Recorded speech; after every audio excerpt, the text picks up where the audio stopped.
ஒரு 7 கோடி கிட்ட போகுதுன்றாங்க வியூஸ். அந்த சட்டசபை நிகழ்ச்சி ஆமா. எல்லா சோஷியல் மீடியாவிலையும் டிவி, அந்த இது அது என்னது யூடியூப்பு, இன்ஸ்டாகிராமு, நீங்க ஃபேஸ்புக்கு. யூடியூப்பே எல்லாம் எப்படி போடுறாங்கன்னா, விஜயும் உதயநிதியும் அடிச்சுக்கிற மாதிரி தான் எல்லாருமே படம் வச்சு மிஸ்லீடுலாம் கொடுக்குறாங்க. ஜெயலலிதா 96ல் கடுமையான கோபம் ஜனங்களுக்கு. அந்த தோல்வி பார்த்தீங்கன்னா 4 பேர் தான் ஜெயிச்சாங்க. ஆமா படு தோல்வி. ஜெயலலிதாவை 2 தொகுதியிலும் தோத்து. ஆமா ஆமா யானை காதில் புகுந்த எறும்புன்னு சுகவனத்தை சொன்னார். அந்த மேட்ருக்கு பிறகு ஜெயலலிதாவுக்கு ஒரு பெரிய மரியாதையை தூக்கி கொடுத்தது, செயலை செஞ்சது கலைஞர். அந்த 28 நாள் கைது.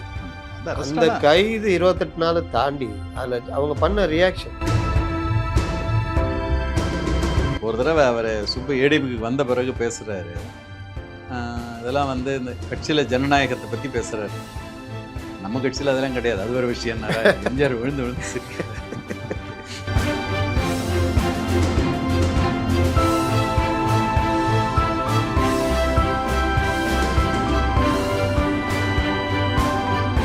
இப்போ அவங்க இங்கே இல்லை, எங்கே வேணால் போகலாம்ல, ஆப்ஷன் இருக்கு. எங்கே வேணாலும் நாங்கள் போக மாட்டோம், 1000 இருந்தாலும் கொள்கை என்று வந்து விட்டால் பாஜகவை இப்படி சொல்லி. வணக்கம் நேயர்களே, அரசியல் பழக்கம் தொடரில் அறிவாலயம் சேகர் சார்கிட்ட தொடர்ந்து பேசிட்டு வரோம். இந்த வாரமும் சட்டசபை நிகழ்வுகள் தொடர்ச்சியாக அவர் சட்டசபை கூட்டங்களில் பங்கேற்பதால் சட்டசபை நிகழ்வுகள், தாவேகாக்குள்ள என்ன நடக்குது, வாங்கி கட்டி கொண்ட அமைச்சர், திமுகவில் என்ன நடக்குது, திமுக எதை மிஸ் பண்ணுறாங்க, அதிமுகவில் என்ன நடக்குது, இந்த மாதிரி உள் தகவல்கள் நாம் பல விஷயங்கள் கேட்போம். திமுகவில் இது மாவட்ட செயலாளர்கள் பழைய ஆட்களை எடுக்காமையே புதிய ஆட்களை சேர்த்து சில பேருக்கு ஓய்வு கொடுக்க போகிறாங்க அப்படின்னு முதல்ல நம்ம நிகழ்ச்சியில் ஒரு வாரத்துக்கு முன்னாடி பதிவு பண்ணார் சாரு. இன்றைக்கி முந்தா நாள் எல்லாரும் பெருசாக கண்டுபிடிச்ச மாதிரி பிரேக்கிங் போட்டிருந்தாங்க. அதனால் நாளை வருவதை இன்றே சொல்வது தான் நம்ம பாணி. சார் பாணி, வணக்கம் சார். வணக்கம். சட்டசபை நிகழ்வுகள், அதான் இடி மின்னல் மழை மாதிரி 3 தீர்மானம். ஆமாம், அந்த தீர்மானத்தில் போகிறதுக்கு முன்னாடி சட்டசபை நிகழ்வுகள் எப்படி போச்சு? போன தடவை 3 நாள் தான் நடந்தது. இந்த பட்ஜெட் மேலே விவாதம், அந்த நிதித்துறை, அது என்ன பொது பட்ஜெட்டு, வேளாண்மை துறை பட்ஜெட்டு, விவாதம் தான். விவாதத்தில் ஒன்றும் பெருசாக எம்எல்ஏக்கள்லாம் பேசினாங்க. எடப்பாடி ஒரு 40 நிமிஷம் பேசினார். நல்லா எடப்பாடி பேசுனது எப்படி இருந்தது? நல்லா இருந்தது. சொல்ல வேண்டியதெல்லாம் சொல்லிட்டாரு. அப்படியே குதிரை பேரம்னு அதையும் கொண்டு வந்துட்டாரு. அதை ரொம்ப சாஃப்டாக கொண்டு வந்தார்ல. ஆமாம், கஷ்டப்பட்டு இல்லை, அது அவர் வேற மாதிரி அதை கொண்டு வந்தால் நீக்கியிருப்பாங்க எல்லாம். இது அப்படியே ரெக்கார்ட் ஆன மாதிரி அவர் அதை பதிவு பண்ணிட்டார். அதான் நீக்கவும் சொல்லலை. ஒரு கட்சியில் எல்லாரும் சேர்ந்து ஒர்க் பண்ணி ஒரு எம்எல்ஏ இது பண்ணால் அவரை வந்து இன்னொரு கட்சிக்கு இது பண்ணால் அது குதிரை பேரம் தான் அப்படின்னாரு. நல்லா பண்ணார் அது. சரி, இதுக்கு ஆதவ அர்ஜுனா சொன்ன பதிலுக்கு அதிமுக எதிர்வினை ஆற்றவே இல்லையே. எதுக்கு? ஆதவ அர்ஜுனா 2017 வரைக்கும் தான் அதிமுக, அதுக்கப்புறம் அதிமுக நான் ஏற்றுக்க மாட்டேன் எதிர்ப்பு தெரிவிச்சாங்களே. எதிர்ப்பு தெரிவித்து ஒரு பெரிய இது பண்ணாங்க. அதுக்கப்புறம் அப்படியே அதை சபாநாயகர் பேச விடல. ஆமாம், பேசுனேன். ஆனால் பெரிய அமளி பண்ணாங்க அந்த நேரம். எப்படி பண்ணலாம், எப்படி சொல்லலாம், அப்படி எப்படின்ட்டாங்க. இவர் என்ன சொல்கிறார், அந்த இதில் இருந்து நீங்கள் அது வரைக்கும் தான், மேடம் இருக்க வரைக்கும் தான் அது ஏடிஎம்கேன்ற மாதிரி ரொம்ப இதாக இருந்தது. அதுக்கப்புறம் அந்த மாதிரி இல்லைன்னு அவருடைய வாதம். இல்லை, வாதம் வைக்கும் போதே நீட்டு, ஜிஎஸ்டி, சிஏஏன்றாரு. ரொம்ப சிம்பிளாக அவர் அதிமுக தரப்புலேருந்து, நீங்கள் நீட்டு வந்தப்போ உங்கள் ஆட்சி இருந்திருந்தா நீங்கள் என்ன செஞ்சுருப்பீங்க சொல்லுங்கன்னு ஒரு சின்னதாக கேட்டிருந்தா கூட அதை ஒரிஜினலால் பதில் சொல்லி பண்ணியிருக்கலாம். ரெண்டாவது நீட்டு சுப்ரீம் கோர்ட்டு, அதான் சொல்கிறேன், மத்திய அரசு திட்டங்க இந்தியா முழுவதும் அமலாகுது. திமுக கடுமையாக எதிர்ப்பு தெரிவிக்குது. இவர்கள் வேறு வழி இல்லாமல் சுப்ரீம் கோர்ட்டுக்கு தோற்றுறோம் தெரிஞ்சும் போகிறாங்க. ஆமாம், சுப்ரீம் கோர்ட்டும் ஏற்றுக்கல. ஏன்னா அகில இந்திய சட்டம், அது தனியாக ஒரு மாநிலத்துக்கு கொடுக்க முடியாது. இதில் எங்கே அதிமுக தவறு இருக்குது? ஆமாம், ஏடிஎம்கே இன்னும் கொஞ்சம் நல்லா ஏன் இதை எலாபரேட் பண்ணி பேச மாட்டேங்கிறாங்க? பண்ணியிருக்கலாம். அது அந்த நேரம் அந்த பாயிண்ட் மட்டும் இன்னொன்று, அந்த குதிரை பேரத்தில் மட்டும்தான் எல்லாம் கவனம் செலுத்திட்டு அதோட அதை பெரிய பகிரங்க குற்றச்சாட்டு. இவரும் அதை அந்த நேரம் கடைசி நேரம் வேறு, சபாநாயகரும் அதை டைம் ஆச்சுங்க, 40 நிமிஷம் ஆகிப்போச்சு அப்படி சொல்லி கொஞ்சம் அதை இது பண்ணி விட்டார். முதல்ல அந்த பிரச்சனைக்கு வந்திருந்தா நீங்கள் சொல்கிற மாதிரி இன்னும் அது தொடர்ந்து போயிட்டு. ஜிஎஸ்டி ஏதோ அதிமுக கொண்டு வந்தாங்க. ஜிஎஸ்டி இந்தியா முழுவதும் அமலாகுது. சரி, காங்கிரஸ் இவங்க கூட இருக்கிற காங்கிரஸ் ஆள்ற பல மாநிலங்களில் நீட்டு வேணாம், ஜிஎஸ்டி வேணாம் சொல்லிட்டாங்க. ஜிஎஸ்டிக்கெல்லாம் முதல்ல அவங்க இதெல்லாம் கொடுத்தாங்க, இழப்பீடெல்லாம் கொடுத்தாங்க. அப்புறம் தான் நிறுத்தினாங்க. ஆமா. முதல்ல ஒரு குறிப்பிட்ட காலம் நாங்கள் தந்து அப்புறம் நீங்கள் அதுக்குள்ளே சொந்த வருவாயை பெருக்கிக்கிடுங்க அப்படின்னு. ம். அதனால் அது இதெல்லாம் சொல்லி தான் செஞ்சாங்க. டக்குன்னு அவங்க வந்து இது பண்ண முடியல. பொதுவாக மத்திய அரசு கொஞ்சம் ஒரு இது அவகாசம் கொடுக்க தான் செய்வாங்க. நீட்டு கூட அதே மாதிரி தான் ஆமா, விலக்கு கொடுத்தாங்க. கொடுத்தாங்க. அப்புறம் அது நீதிமன்றம் அதில் என்னொன்று யாரும் அதை பற்றி மேலே ஜெயலலிதாவே உயிரோட இருந்திருந்தா கூட 2017 அப்புறம் அமல்படுத்தி தான் இருக்கணும். பண்ண முடியாது. நீங்க இன்னும் கேட்டா அவர் இன்னும் நின்று பேசியிருக்கலாம். நீட்டு நீங்க இருந்தா ஒன்றும் பண்ணிருக்கணும், நீங்களே இதை தான் பண்ணிருப்பீங்க. நாங்க யார் 7.5% கொடுத்து இன்னைக்கு 630 பசங்க படிக்கிறாங்க. அது ஒரு பெரிய இது. உண்மையிலே அது எடப்பாடியினுடைய நல்ல ஒரு சரியான பொதுவாக அவர் அது எல்லாருமே ஏற்றுக்கிட்டாங்க. இந்த 7.5 இவங்க யாருமே அதை ஒரு சட்டசபையில எதிர்வினை ஆற்றல. அதுலயும் தாவேக்கா கிட்ட இவங்க அப்படியே சும்மா இருந்துட்ட மாதிரி தான் ஆயிடுச்சு. அந்த எடப்பாடி வரைக்கும் கொஞ்சம் நல்லா இல்ல பண்ணாரு. வெளியே கூட அறிக்கை விட்டுருக்கலாம். இந்த மாதிரி ஆ. பேசுறாங்க அமைச்சர்கள், வரலாறு தெரியாம பேசுறாங்க, இது எப்படி சரியா இருக்கும்? இல்லை இந்த அதிமுக ஐடி விங்கு யாருமே நம்மளை போன்றவர்கள் தான் கேட்குறோம். ஏன்னாங்க சிஏஏ பற்றி இவருக்கு என்ன புரிதல் இருக்குது? ம். அது அமெண்ட்மெண்ட்டுன்னா என்னது? இது குடியுரிமை கொடுக்குற அமெண்ட்மெண்ட்டு. அது பெரும்பாலும் அது இந்த எல்லைப்புற மாநிலங்களை தான் அதுக்காக அவங்க கொண்டு வந்தாங்க. பட் அவங்க அங்கேருந்து இங்கே யாராவது இங்கே மைக்ரேட் ஆகியிருந்தாங்கன்னா அதையும் இது கொண்டு வரணும், கண்டுபிடிக்கணுன்ற மாதிரி அந்த சட்டம் அந்த இது வந்தது அதுக்காக தான் கொண்டு வந்தாங்க. சிஏஏ கொடுக்கறது பறிக்கிறது இல்லை. அப்புறம் சிஏஏன்றார். சிஏஏல என்ன பிரச்சனை வந்ததுன்னா இலங்கை தமிழர்களுக்கு இவங்க இல்லைன்ட்டாங்க. அதில் இல்லை. அதுதான் எல்லாருமே அப்ஜெக்ட் பண்ணாங்க அந்த டைமில். ஆமாம் ஆமாம். ஆனால் திமுக மற்றவர்கள் வந்து சிஏஏ வந்து ஒரு பெரிய குடியுரிமைலாம் பறித்து முஸ்லீம்களெல்லாம் அமுச்சு விட்ருவாங்கன்ற மாதிரி பிரச்சாரம் பண்ணி ம். இங்கே ஆர்கே நகரில் ஆமாம், ஆமாம், எவ்வளோ பெரிய பண்ணாங்க. போராட்டம், ஆமாம். சென்னையை ஸ்தம்பிக்கிற அளவுக்கு போராட்டம். யாரையும் அனுப்பி விட்ருவாங்க அப்படின்னு. அந்த மாதிரி ஒரு துர்ப்பிரச்சாரம் அது. அது இவர்கள் அதை சட்டசபையில் அந்த விஷயத்தெல்லாம் எப்படி கோட்டை சில விடுறாங்க? நேரம் உங்களுக்கு அடுத்தடுத்து வேற ஒரு இஷ்யூ வந்தோடனே டைவர்ட் ஆயிரும். இப்போ ம். உங்களுக்கு ஒரே இஷ்யூவிலே இருந்தாங்கன்னா நீங்கள் சொல்கிற மாதிரி அதுலேயே தொடர்ந்து இருக்கும். டக்குன்னு மாறிடும். இல்லை சில நேரம் ஸ்பீக்கர் வந்து அதை நிறுத்திடுவார், அடுத்த பாயிண்ட்டுக்கு போங்கன்றவார். அப்போ மாற வேண்டியதாக இருக்கும். திமுகவில் விட மாட்டேங்கிறாங்கல்ல. ஒரு விஷயம்னா எந்திரிச்சு மாற்றி வேற சைட்லேருந்து அடிக்கிறாங்கல்ல. ஆமாம். அதில் ம். இப்போ டைம் கொடுக்கலாம் கூட கொடுங்கன்னு எல்லாரும் எந்திரிச்சின்னு சொல்லுவாங்க. ஆமாம். அவருக்கு நேரம் கொடுங்க, பேசுறதுக்கு நேரம் கொடுங்க, மைக் கொடுங்க அப்படிம்பாங்க. அசந்தம் கார்த்திகை என்ன பண்ணுறாரு? அவர் கார்த்திகை. மேலே ஓப்பனாகவே குற்றச்சாட்டு வச்சாங்க. ஆமாம் அதுக்கப்புறமா தொடர்ந்து கலாட்டா பண்ணிட்டு இருக்காரு ஆமாம் அப்படின்னு ஆமாம். சொல்லி. அவர் கூட அன்னைக்கு கூட ஸ்பீக்கரை வார்னிங் பண்ணார். ம். நீங்கள் வந்து இந்த மாதிரி கை நீட்டி பேசக்கூடாது, இது பண்ணக்கூடாது, நீங்கள் அவரை கொறடா வந்து நீங்கள் அவரை இது பண்ணி வைக்கணும் ம். அப்படின்னாரு. அது உங்களுக்கு கொஞ்சம் அவர் கொஞ்சம் அது பொதுவாக வேகமாக பேசுனது. இப்போ எல்லாருமே என்ன யோசிக்கிறாங்கன்னா அந்த நேரலையால் கொஞ்சம் ஒரு இது இருக்குது. எப்படி இருந்தாலும் அது உடனே தொகுதி மக்கள் டீ கடை வரைக்கும் விமர்சனம் பண்ண ஆரம்பிச்சிடறாங்க. ம். எம்எல்ஏ பண்ணது தப்பு, இல்லை ரைட்டு, இல்லை இவர் தேவையில்லாமல் பண்ணார் அப்படின்ற மாதிரி ஒரு விமர்சனம் வந்துடுது. முந்தைய அப்படி கிடையாது. பத்திரிகையில் வந்தால் தான் தெரியும். ஆமாம். இவங்க ஏதாவது எப்போவாவது ஒரு நேரம் அந்த லேசாக டிவியில் கொஞ்சம் நேரம் நிகழ்ச்சி காட்டும்போது வந்தால் தான் உண்டு. அதனால் இப்போ எல்லாருமே கொஞ்சம் அடக்கி வாசிக்கிறாங்க. ம். இல்லைன்னா இன்னும் கொஞ்சம் நான் நினைக்கிறேன் இன்னும் கொஞ்சம் வேகமாகவே இருந்திருக்கும் சட்டசபை. அது ஒரு காரணம். ரெண்டாவது கிட்டத்தட்ட ஒரு 8 கோடி கிட்ட போகுதுன்றாங்க வியூஸு அந்த சட்டசபை நிகழ்ச்சி. ஆமாம். எல்லா சோஷியல் மீடியாவிலையும் டிவி, அந்த இது அது என்னது யூடியூப்பு, இன்ஸ்டாகிராமு, ஃபேஸ்புக்கு. நீங்கள் யூடியூப்பே எல்லாம் எப்படி போடுறாங்கன்னா விஜயும் உதயநிதியும் அடிச்சுக்கிற மாதிரி தான் எல்லாருமே படம் வச்சு மிஸ்லீடுலாம் கொடுக்குறாங்க. ஆமாம் ஆமாம். தேவையான அவங்களுக்கு தேவையானதை எடுத்து அதை இது பண்ணி அதை போட்டு கூட ஒழுங்காக போகிறது இல்லைன்ற. அதிர்ச்சியுடன் பார்த்த விஜய், ஆமாம்.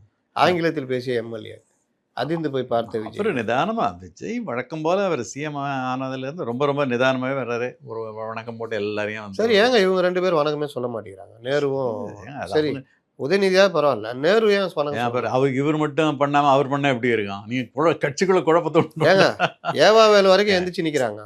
சரி ரைட்டு. கொறடாவே எந்திரிச்சு வணக்கம் சொல்றாரு. துணைத் தலைவருங்க அவரு. யாரு? யாரு? நேரு. முதல்வருங்க இவரு. ஆ, சரி, அது அவங்க தனி மனித விருப்பங்க. அது அதாவது நீங்க நீங்க சொல்றது பொதுவானது. இது தனி மனித விருப்பம் இல்லை, பண்பாடற்ற செயல். அது ஏதாவது ஜெயலலிதா வரும்பொழுது ஸ்டாலின் முதற்கொண்டு எந்திரிச்சு வணக்கம் சொல்லுவாங்க. பண்ணுவாங்க. உங்களுக்கு அது உண்மை. சரி, அந்த அம்மா அப்படியே வந்துக்கிட்டே தான் இருப்பாங்க. அப்படியே வந்து வருவாங்க. வந்து நின்று எல்லாருக்கும் அப்படின்னுவாங்க. ஆமா, எல்லாரும் இவர் அதே மாதிரி வந்து கொஞ்ச நேரம் இவர் உட்கார்ந்து வாக் போறாரு. பண்றாரு. இந்த கடைசி வரைக்கும் அவரும் பெருசா எடுத்துக்கல, அப்படியே வராரு. அவருக்கு தெரியும். ஆ. சரி, நேருக்கு நேர் தானே, 2 இப்போ பேரும் என்னங்க பகை? உங்களுக்கு பகை இருக்குன்னா என்ன பகை இருக்கு? ஆ. 2 கட்சி 3 கட்சி மோதிச்சு, அதுல ஒரு கட்சி ஜெயிச்சிருக்குது. இது நிரந்தரம் கூட கிடையாது, மாறி மாறி வரும். பால் எங்ககிட்ட வரும்னாருல அன்னைக்கு இவர் சீமான், ஆமா. அது மாதிரி மாறி மாறி வரும். அப்படி இருக்கும்போது அப்படின்னா அவங்க சொத்தக்கத்தை எழுதி வாங்கிட்டாரா? அவ்வளோ கோவம். எடப்பாடி எந்திரிச்சு நிற்கிறாருங்க முன்னாள் முதல்வர். எடப்பாடி கொஞ்சம் அவர் கொஞ்சம் எவ்வளோ இதாயிட்டாரு. டீசெண்டாக நடந்துக்கிறாங்க. இத்தனைக்கு அவர் வந்து ஏஜ் வேற ஆ. இவரோட மூட்டு வயசுல பிரச்சனைலாம் இருக்குது அவருக்கு. இல்ல பொதுவாகவே அது பொதுவான பண்பாடு தான். அதை தான் சொல்கிறேன். அவர் அதை விரும்பல, என்ன பண்ணுவீங்க? உங்கள் வீட்டுக்கெல்லாம் வந்தார்ல, ம். அது தனி இது தனின்னு பிரித்து வச்சுக்கிறாங்கல்ல. ஆட்சியில் சண்டை போடுறது மற்ற விஷயம் தனி. நீங்கள் யார் இப்போ எம்ஜிஆர் என்ன போனாரா கலைஞரை பார்க்க? ம். ஆனால் எம்ஜிஆர் ரொம்ப டீசெண்டாக, நீங்கள் டீசெண்டாக நடக்கிறதுலாம் இந்த சைடு தான் இருக்குது. எம்ஜிஆரை படுத்தின பாட்டுக்கு உங்களுக்கு தெரியாது இல்லை. Correct. எம்ஜிஆர் வந்து சட்டசபையில் அப்படி பண்ணியிருக்கலாம், ஆனால் ரசிச்சார்ல. ரசிச்சாரு. அவரும் அரெஸ்ட் பண்ணியிருக்காரு.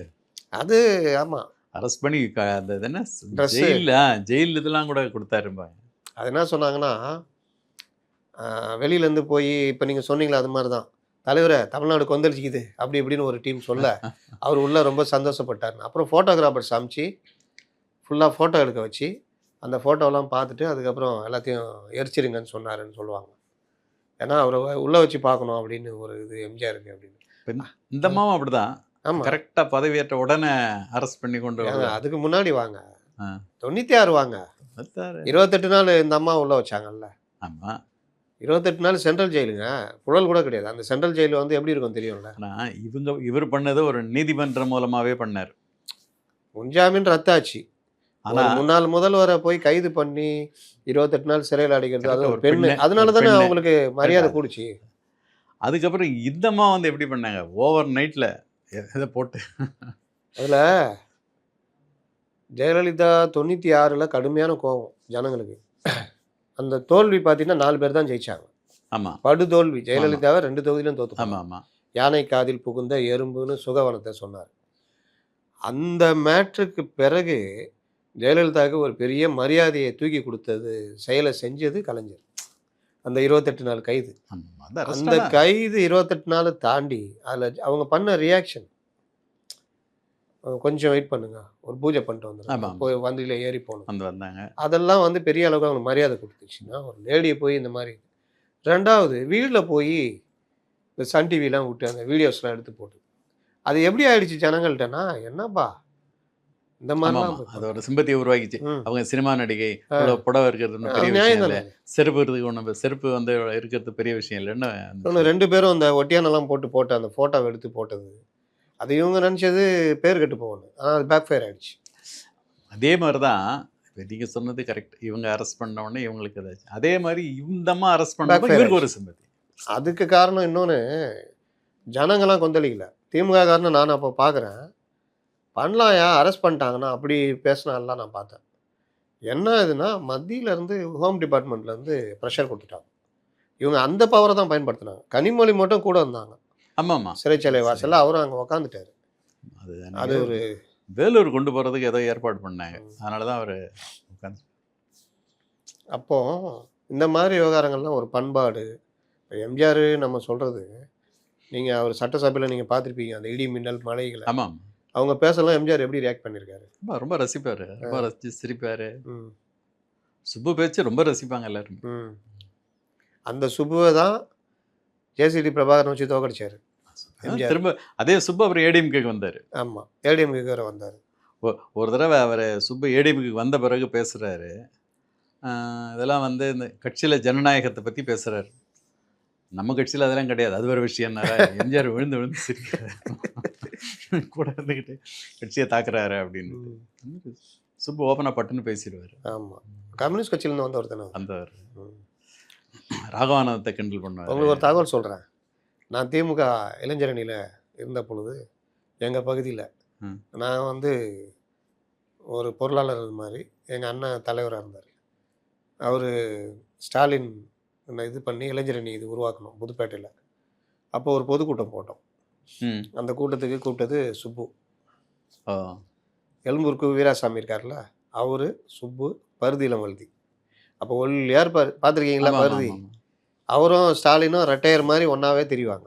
ஆமாம் ஆமாம், எல்லாம் இப்போ இளைஞரணி செயலாளர் ஒன்றாவே சுற்றுவாங்க. 2 பேரும் ரொம்ப க்ளோஸாக இருப்பாங்கல்ல. அப்போ அவர், பருதி இளமல்தி 3 பேரும் இது பண்ணோம். அப்போல்லாம் என்ன துண்டேந்தி வசூல் இப்படி தானே. இல்லை உங்களுக்கு அதே சுப்புவை தான் அப்புறம் இந்த அம்மா மேடம் ஜெயலலிதா மேடம் இருந்தப்போ அவங்க இந்த எல்லா எம்எல்ஏக்களுக்கும் புது எம்எல்ஏக்களுக்கெல்லாம் எப்படி நடந்துக்கணும்னு சொல்லி கொடுங்கன்னு சொல்லி கிளாஸ் எடுத்தார். சுப்பு. எல்லாம் ஆமா. நாள் எடுத்து அதில் நிறைய பேர் கொஞ்சம் அதில் இதானாங்க. இப்போ கூட அப்படிதான். இப்போ தாவேக எம்எல்ஏகள் நிறைய பேர் அந்த கிளாஸில் நிறைய பேர் இது பண்ணாங்க. செங்கோட்டையன் மற்றவங்களாம் அதில் இது பண்ணுறாங்கல்ல, ம். அனுபவத்தை சொல்லி எப்படி நடந்துக்கணும், ஸ்பீக்கர் எப்படி இது பண்ணணும், எப்படி பதில் சொல்லணும். இப்போ அதெல்லாம் ஓரளவு எல்லாருமே ஃபாலோ பண்ணுறாங்களே. ம். ம். புது மந்திரிங்க எல்லாமே ஓரளவு எல்லாமே தயாராகிட்டாங்க. ம். எனக்கு தெரிஞ்ச எதிர்பார்த்ததை விட நல்லாவே பண்ணுறாங்க. ம். டிவிக்கு மந்திரிகளும் சரி, எம்எல்ஏக்களும் சரி, உடனே ரியாக்ட் பண்ணுறது. இப்போ அந்த ஒரு இது உடனே பதில் சொல்லிடணுன்ற வேகத்தில் வந்துடுறாங்க. ம். இது வந்து முதல்ல யோசிப்பாங்க. முந்தியெல்லாம் 2-3 மந்திரி மட்டும் தான் சொல்லுவாங்க. இப்போ எல்லாருமே தயாராகிட்டாங்க கிட்டத்தட்ட. இது அவர் தான் கட்டுப்படுத்துறாரு, சபாநாயகர் தான். ஆமாம், அவர் தான். பாருங்க. ஆனால் சபாநாயகரும் நடுநிலையாக போகிறாரு. எல்லாருமே அதை ம். இது பண்ணுறாங்க. பரவாயில்ல.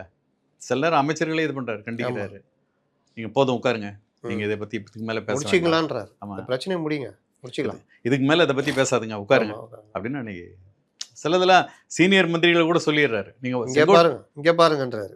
செங்கோட்டையனை கூட அன்னைக்கு அப்படி தான் சொல்லிட்டாரு. போதும் போதும், நீங்கள் நான் பேசியாச்சு, நீங்கள் உட்காருங்க அப்படின்னு.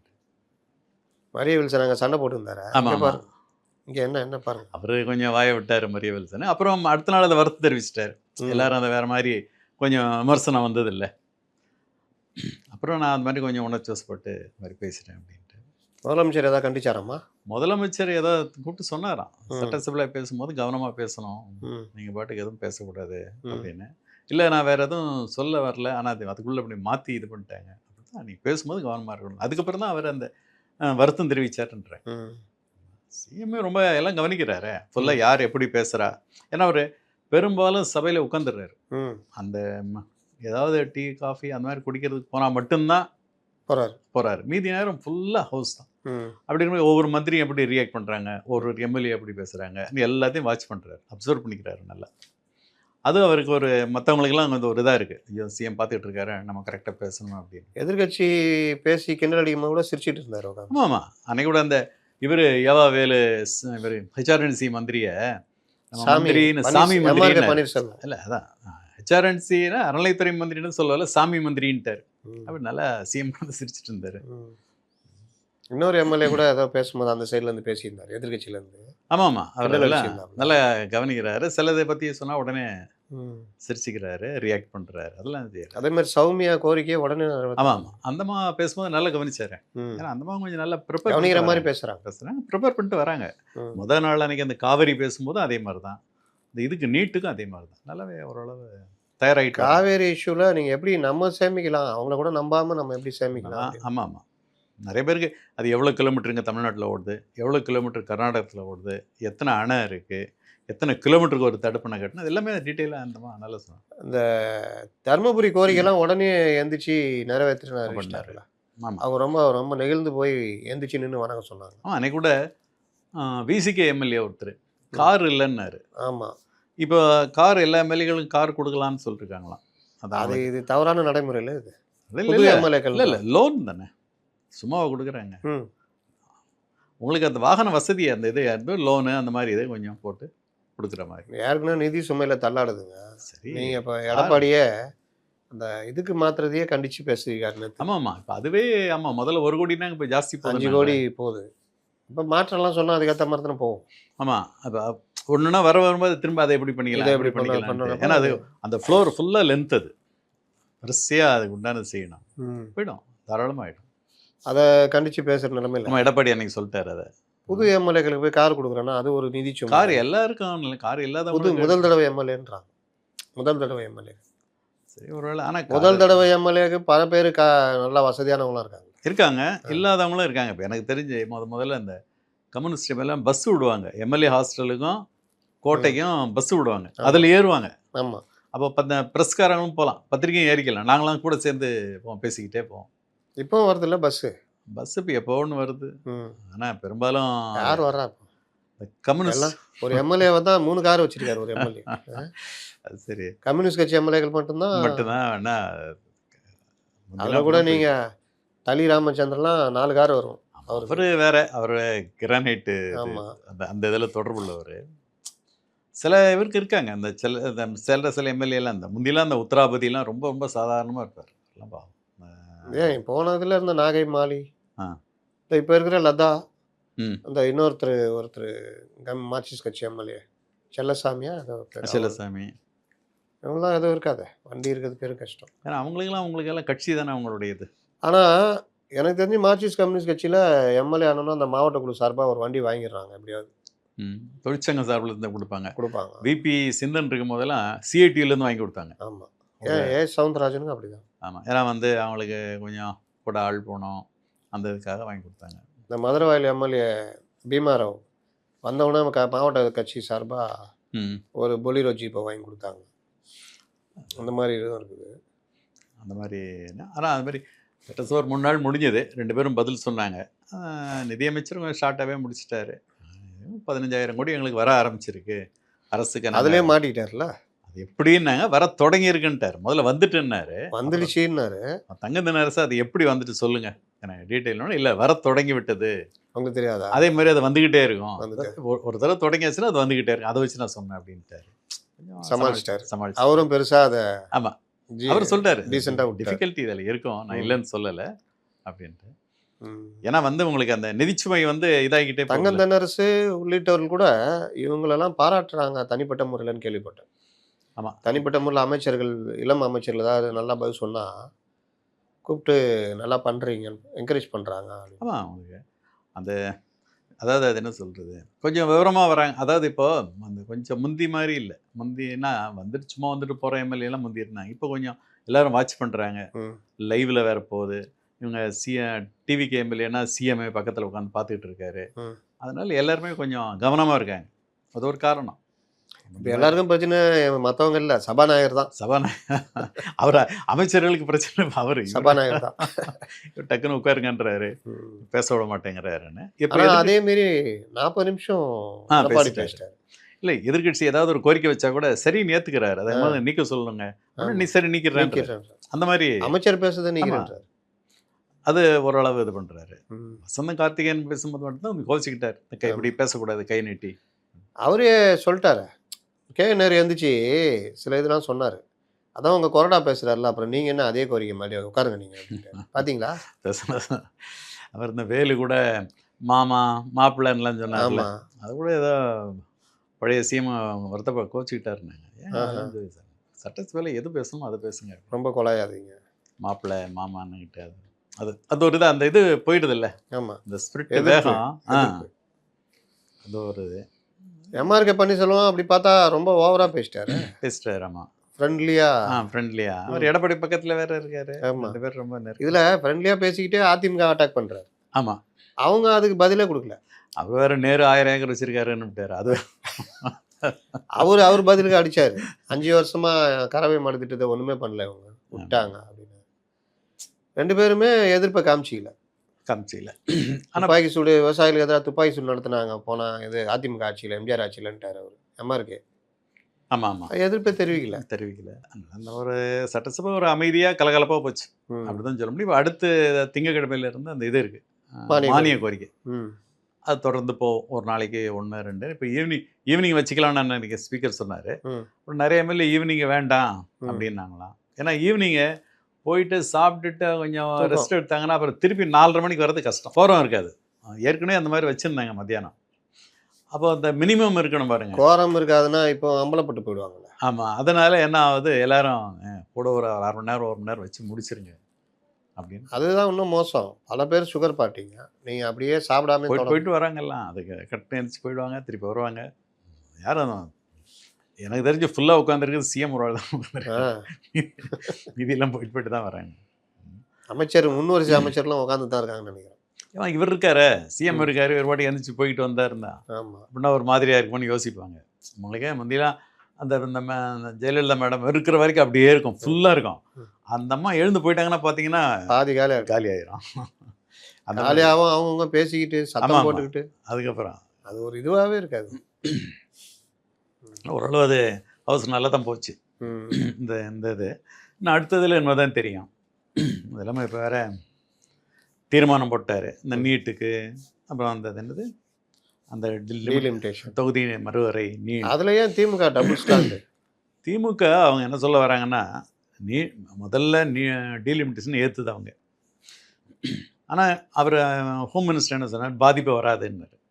உறுதிமொழியாக நீங்கள் ரிட்டனாக கொடுங்கன்னாங்க. எங்களுக்கு இது வேணும் அதிகாரப்பூர்வமாக அப்படின்னு.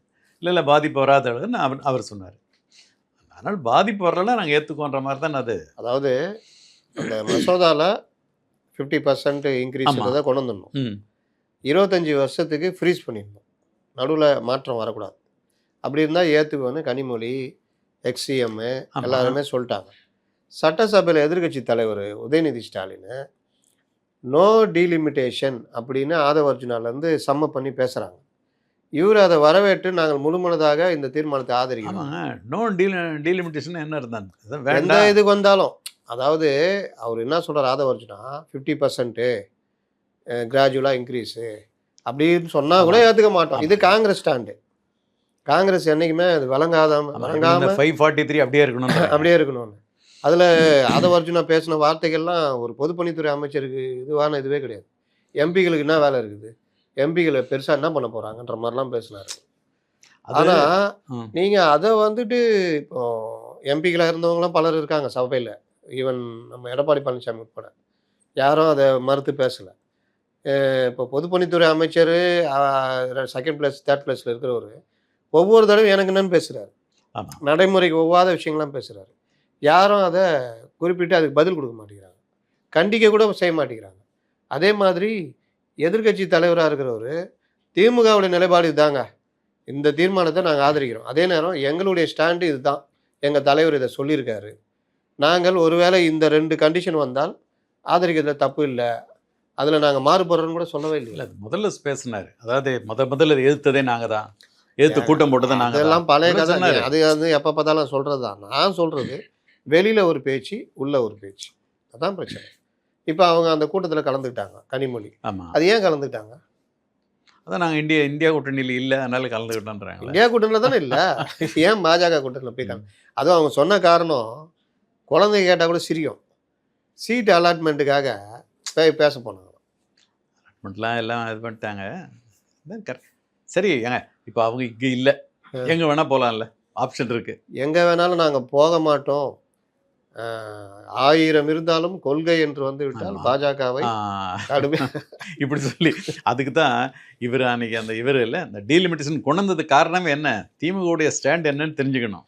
ஆமாம், இவங்களோட இது என்ன, அதுக்கும் கூட்டம் போட்டாங்க, இவங்க போகல. சரி தீர்மானம் கொண்டு வந்தாங்க. இதெல்லாம் காங்கிரஸ் சொல்லி தானே செய்கிறாங்க. அதுக்கு ஏன் தாவேக துணை போகுது? அவரோட டெல்லியிலேருந்து ரிக்வெஸ்ட். உங்களுக்கு ஏதாவது ஒரு இது எப்படி தோணுதா? அதாவது நீட்டுக்கு எதிர்ப்பு, நீட்டை நீக்க முடியாதுன்னு தெரியும், இதில் திமுக காங்கிரஸ் இதெல்லாம் பிஜேபிக்கு தொல்லை கொடுக்கணும்னு கொண்டு வராங்க. டீலிமிட்டேஷனும் அதே மாதிரி. டீலிமிட்டேஷனாக அவங்க இறங்கியே வந்துட்டாங்க, நாங்கள் இது பண்ணுறோன்னு. ஆனாலும் காங்கிரஸ் வந்து இதை வம்படியாக பண்ணுது, அந்த மாதிரி ஒரு தீர்மானம். ஆமாம். எஃப்சிஆர்ஏல அதில் சில நெருடல்கள் இருக்குது. அந்த சொத்துக்களை கையகப்படுத்துறதுல சில நெருடல் இருக்குது, அதை பேசணும். எஃப்சிஆரே தேவையில்லைன்னு எல்லாம் பேசுகிறாங்க. இப்போ அவங்க அனுப்பிச்சிட்டாங்களே பார்லிமெண்ட்டில், அந்த கொண்டு வந்ததே காங்கிரஸ் தான்.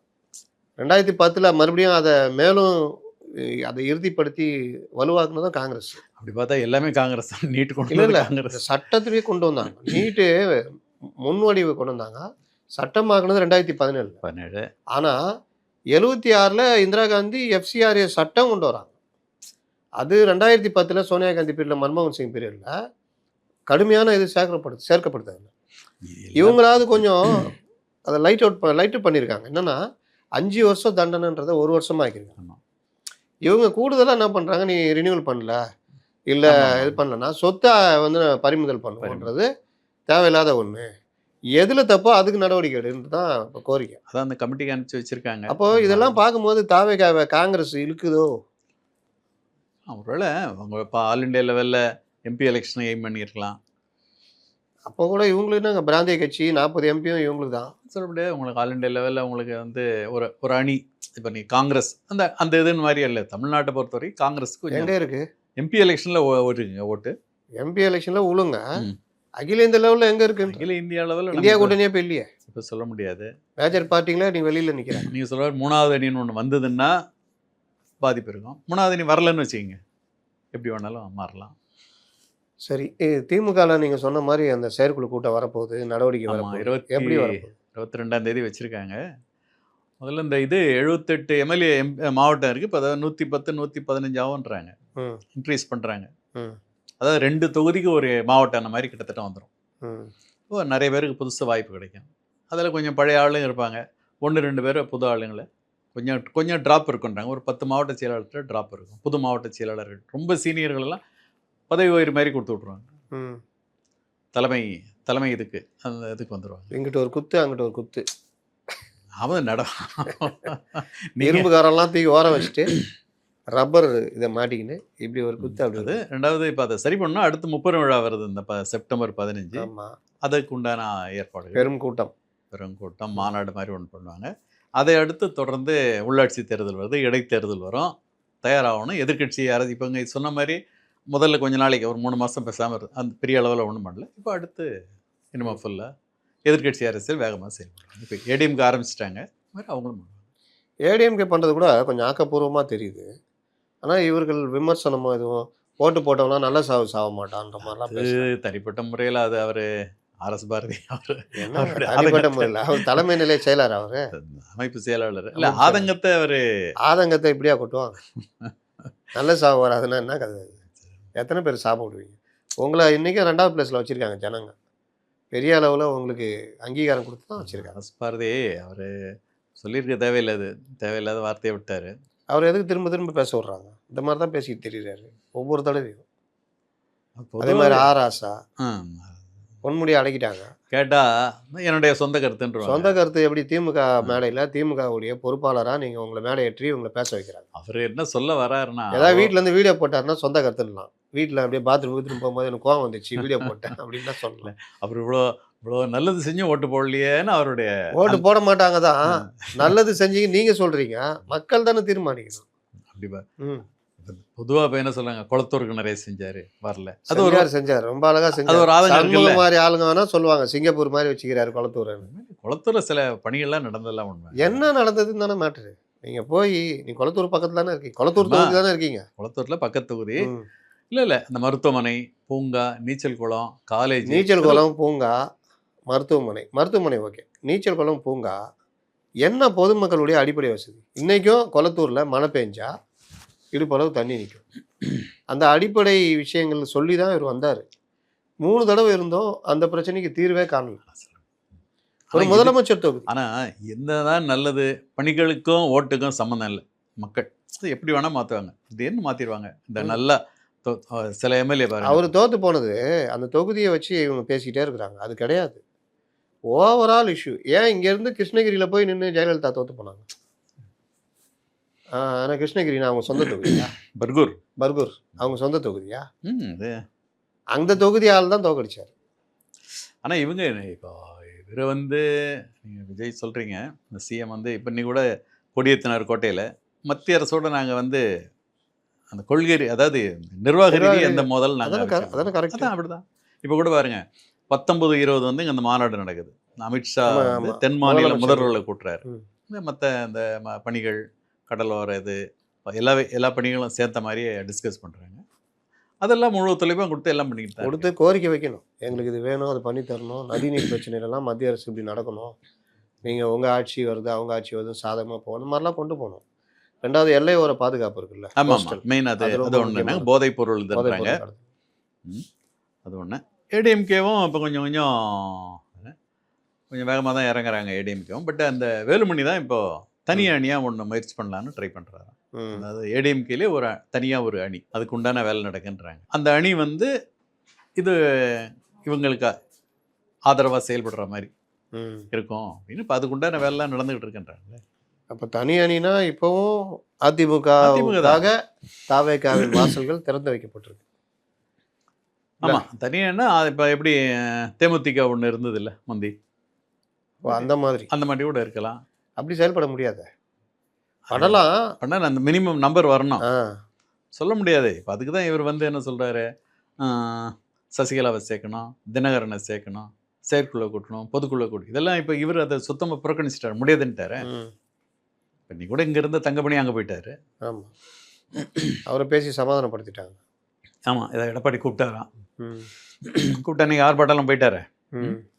இப்போ இந்த மாநாடு இந்த இது இருக்குல்ல, இந்த மானிய கோரிக்கை வருது இல்லை, ஆமாம், அதில் தான் சிஎம் எல்லாரை பற்றியும் ஒரு அசஸ்மெண்ட் ஒருத்தருக்கு ஒரு மார்க் போடுற மாதிரி அமைச்சர்கள் போட்டு அதுக்கப்புறம் தான் அவங்களுடைய எதிர்கால இது இருக்குன்றாங்க.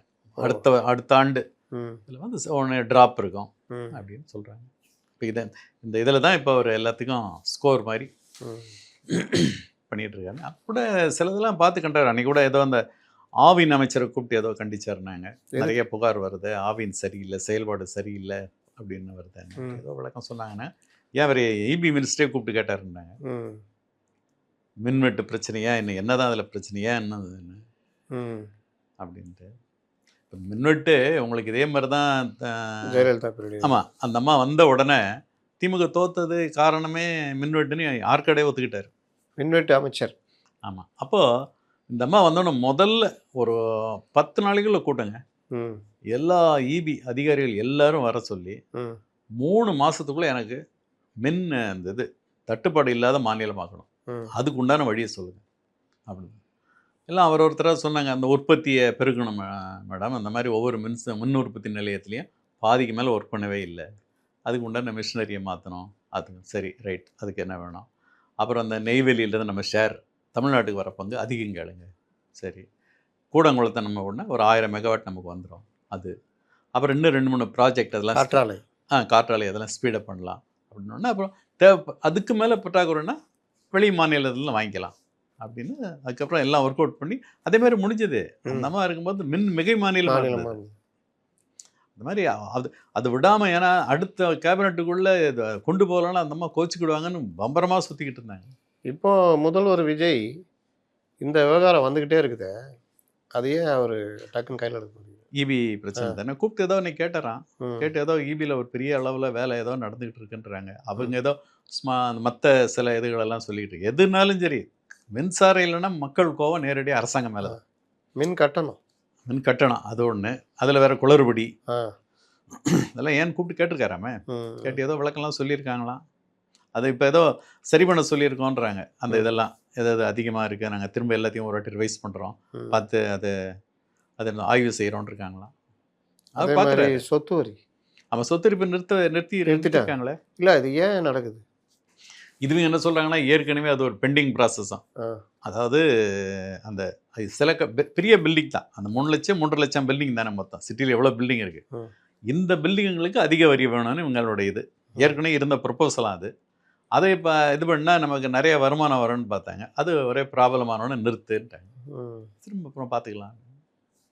உடனே அவர் சிஎம் காதுக்கு போகிறது கேட்க தான் செய்கிறாரு. அவர் உடனே செக்ரட்டரி திமுக இது பண்ணலன்னா நாங்கள் போராட்டத்தில் குதிப்போம் அப்படின்னு அறிவிக்கிற அளவுக்கு போச்சு. ஆமாம், அவங்க தான் டக்குன்னு அதை கையில் எடுத்துக்குவாங்களே. இப்போ அன்றைக்கி கூட பாருங்கள், கோயம்புத்தூரில் ஒரு பையனை செத்து போயிட்டான்ட்டு கொண்டுட்டாங்கன்னு உடனே போராட்டாங்க. திமுக அதை கையில் எடுத்துக்கிட்டாங்களே. இவர் அமைச்சர் அவசரப்பட்டு பதில் சொன்னார். அவரு கூட சபாநாயகர் அழகாக சமாளிக்கிறாரு, திங்கக்கிழமை நான் எடுத்துக்கிறேன்னு.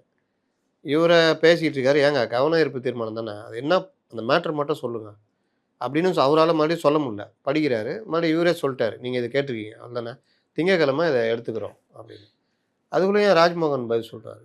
இல்லை, அதான் சொல்கிறேனே. இப்போ அது ஒரு கலைஞர் இருக்கும்போதெல்லாம் அதுக்கு பதில் வந்துட்டான்னு கேட்டுக்கிட்டு அந்த கலெக்டர்கிட்ட அந்த எஸ்பிகிட்ட அங்கேருந்து பதில் வந்த பிறகு அதை எடுத்துக்க சொல்லுவாங்க. இல்லைன்னா அது ஒரு நாள் தள்ளியே வைப்பாங்க. இல்லை அந்த யார் அந்த ஒழுங்கு பிரச்சனையை கொடுத்தாங்களோ அவங்ககிட்ட கூப்பிட்டு சொல்லுவாங்க, நாளைக்கு எடுத்துக்கிறோம் அப்படின்னுட்டு. அது இவங்க வேற டக்குன்னு அவர் அதை எழுத அன்னைக்கு சொல்லிட்டாரு. அது ஒரு சர்ச்சையாக சர்ச்சை. அதான் அதெல்லாம் புதுசு. அதனால் நீங்கள் ராஜ்மோகன் மற்றதெல்லாம் பதில் சொல்கிறாரு, நல்லதான். இது மட்டும் அன்னைக்கு சிலதாகி ரொம்ப அழகாக இந்த வார நிகழ்வுகளில் சொல்லியிருக்கீங்க. அடுத்து மானிய கோரிக்கைகள் இன்னும் பல தகவல்கள் இன்னும் இருக்கு, அடுத்த வாரத்தில் பேசுவோம். உங்கள் நிகழ்ச்சிக்கு நல்ல வரவேற்பு இருக்குது வாசகர்கள். நன்றி. பார்வையாளர்களுக்கு என்னுடைய நன்றி. சரி, வணக்கம்.